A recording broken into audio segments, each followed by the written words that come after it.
This is the last slide with regards to digital provisions on civil procedure.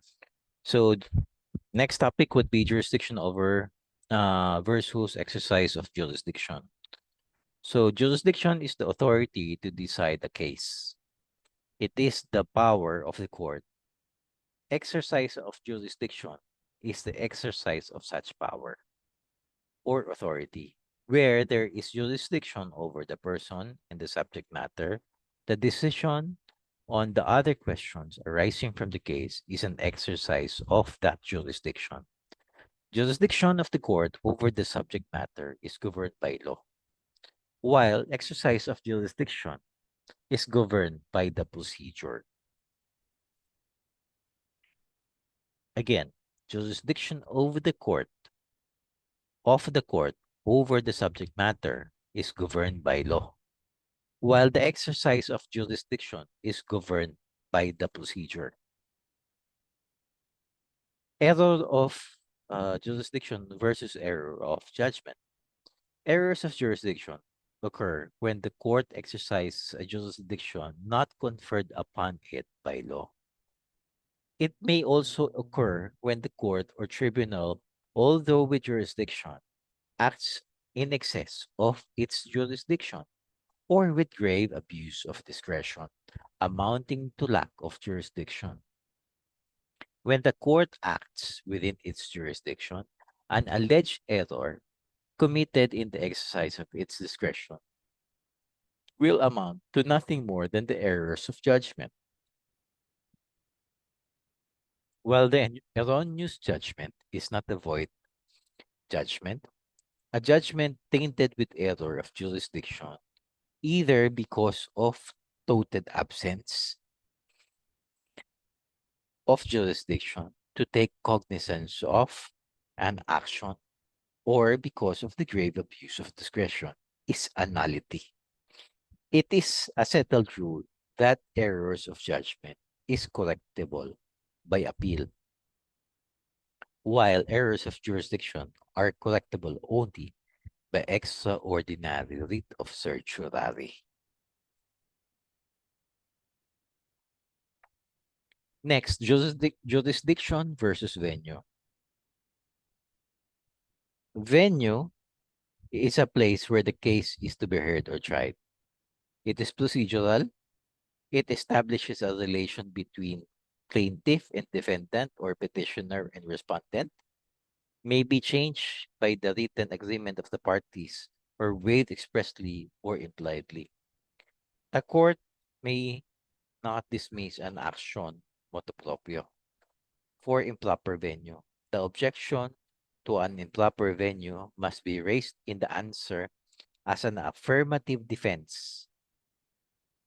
Remember, affirmative defense, Section 12, Rule 8. It is no longer a valid ground for a motion to dismiss. While jurisdiction is the authority to hear and determine cases, it is substantive in nature, uh, and then it establishes a relation between the court and the subject matter. While in venue, the, the relationship is the plaintiff and the defendant.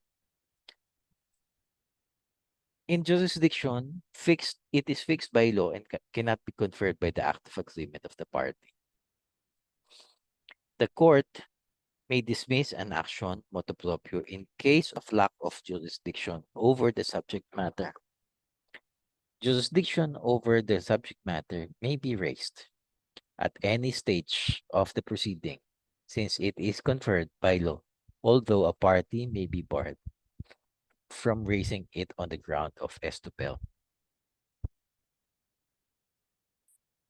Next would be jurisdiction over cases conferred by barangay conciliation. Small claims, cases, and cases covered by summary procedure.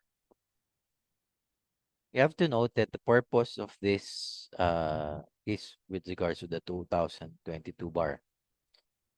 All jurisdictional amounts shall be used. Jurisdiction over cases covered by small claims. The revised rules shall govern the procedure in action.